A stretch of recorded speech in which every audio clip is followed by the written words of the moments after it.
Shalom. Tuhan Maha Besar, Tuhan Maha Ajaib. Bapak Ibu Saudara, di belakang saya, kalau Bapak Ibu Saudara dapat lihat, pemandangannya begitu indah. Itu adalah Danau Galilea, sebuah tempat yang menjadi tempat favorit juga bagi Yesus pada zamannya.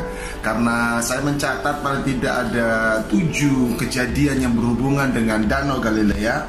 Yang pertama, ketika Yesus memberi makan 5.000 orang, dari Yohanes 6 ayat 1 sampai yang ke-12. Kemudian ketika Yesus juga memberikan mujizat kesembuhan bagi orang-orang sakit, yang lumpuh, yang timpang, yang tuli, yang buta, dari Matius 15 ayat 29 sampai 31. Kemudian juga bagaimana Yesus membuat kesembuhan bagi orang yang menderita sakit tuli di dalam Markus 7 ayat 31, dan juga bagaimana Yesus memanggil murid-muridnya yang pertama itu juga di Danau Galilea.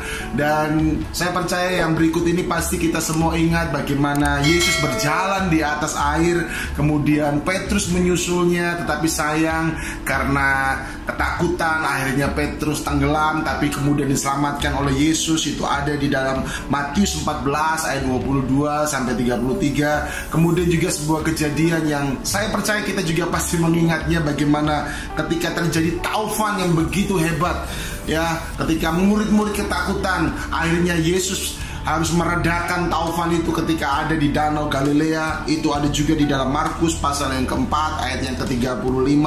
Kemudian yang terakhir adalah bagaimana Yesus menunjukkan dirinya setelah dia bangkit. Dia menunjukkan dirinya kepada para murid-murid, dan di situ mereka makan. Bapak Ibu Saudara, saya cuma mau berkata bahwa dari semua hal yang tadi saya sampaikan di awal, saya mau mengajak kita semua mengerti bahwa Tuhan kita selalu peduli kepada setiap kita. Amin. Tuhan senantiasa peduli kepada Bapak Ibu Saudara. Dan saya mau katakan kepada setiap kita bahwa pengharapan kita kepada Tuhan tidak akan pernah sia-sia. Untuk itu Bapak Ibu, mari terus berharaplah kepada Tuhan, karena Tuhan peduli kepada setiap kita. Kemudian yang kedua yang mau saya sampaikan juga adalah apa Bapak Ibu? Bahwa Dia senantiasa hadir di dalam setiap kondisi kehidupan kita. Setiap musim hidup kita, Tuhan hadir.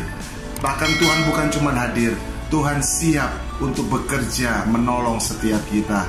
Untuk itu jangan pernah khawatir, jangan pernah bimbang. Kerjakan bagianmu dan biarkan Tuhan mengerjakan bagiannya Tuhan. Dan yang ketiga yang terakhir adalah Tuhan senantiasa menyediakan mujizat bagi setiap kita.